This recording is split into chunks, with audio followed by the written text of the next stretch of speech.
Sir.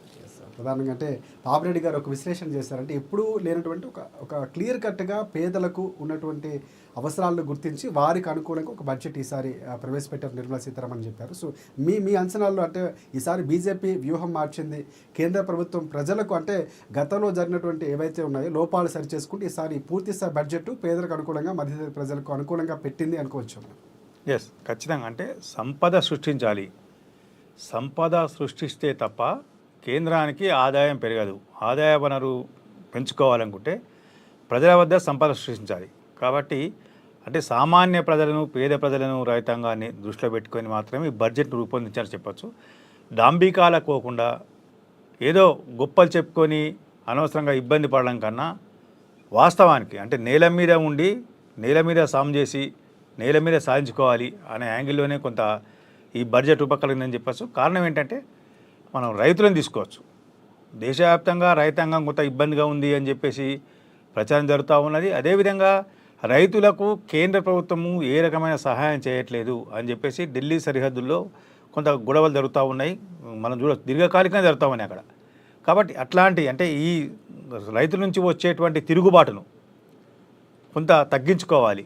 రైతుల ఆదాయాన్ని పెంచడం ద్వారా అంటే ఒక రైతు పండించిన ఆ పంట ప్రజల వద్దకు చేరే వరకు అనేక రకాలుగా రాష్ట్ర కేంద్ర ప్రభుత్వాలకు కొంత ఆదాయం సమకూరుతుంది పన్నుల రూపంలో.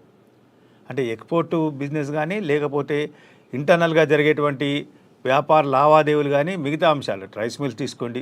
రైస్ మిల్ తీసుకున్నప్పుడు అక్కడ కొంత మరి జిఎస్టీ విధించడం కానీ మిగతా వాటికి సంబంధించినటువంటి ప్రొడక్టివిటీ దీంట్లో కొంత పన్నులు వచ్చేవి. అంటే పన్నులను ఏ రకంగా సృష్టించుకోవచ్చు, ప్రజల్లో సంపద పెంచడం ఒకటి, ప్రభుత్వానికి పన్నులను ఆదాయాన్ని రాబడి పెంచుకోవాలి, ప్రభుత్వ రాబడిని పెంచాలి అన్న కోణంలో ప్రయత్నాలు చేస్తూనే వాస్తవాన్ని చెప్పాలంటే ఔషధాల మీద దాదాపుగా 36 రకాల ఔషధాలు జీవనాధార అవసరాల మీద సుంకాన్ని రద్దు చేయడం అంటే ప్రజల యొక్క ఆరోగ్య భద్రత, ఆరోగ్యం విషయంలో కూడా జాగ్రత్తలు తీసుకోవాలి. ప్రజలకు అంటే ఎక్కువగా భారమయ్యే విధంగా మందులను ధరలను వాళ్ళు విభజించిన ద్వారా కొంత ప్రజలు కూడా ఆరోగ్యమే శ్రద్ధ పెట్టకుండా పోవడం అది కొంత ఇబ్బందికరంగా ఉండే అవకాశం ఉంటుంది. భవిష్యత్తులో దేశానికి కూడా ఇది ప్రమాదకరం. కాబట్టి ఈ రకమైనటువంటి కొంత ఆలోచన కూడా చేసినట్టుగా స్పష్టమవుతూ ఉన్నది.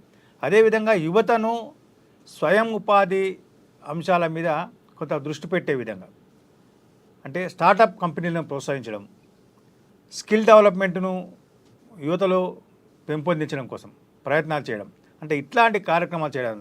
అంటే మనం చాలా వరకు 2014 కానీ 2019 వరకు కూడా మనం ఎక్కువ మటుకు ఇంపోర్ట్ మీద ఆధారపడి ఉన్నాం.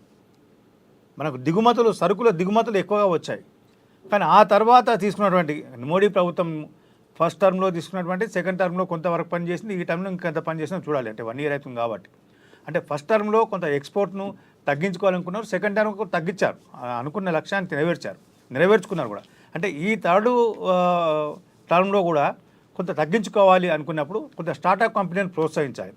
స్టార్టప్ కంపెనీలను ప్రోత్సహించాలంటే వాటికి కొంత కేంద్రం సహకరించాలి, కొంత సులభతరమైనటువంటి సరళీకరణ విధానాన్ని అవలంబించాల్సిన అవసరం ఉంది అన్న కోణంలో కొంత కేంద్రం ఆలోచన చేసినట్టుగా నిర్మలా సీతారామన్ గారి బడ్జెట్ను మనం పరిశీలిస్తే స్పష్టమవుతూ ఉన్నది. ఈ బడ్జెట్లో స్టార్టప్ కంపెనీలు అంటే ప్రధానంగా రైతుల ఆదాయాలు పెంచడము, యువతను ఉపాధి రంగాల వైపు ప్రోత్సహించడము, పేదరిక నిర్మూలన కోసం కొంత చర్యలు చేపట్టడం, ఈ 3 రంగాల మీద కొంత దృష్టి పెట్టారు.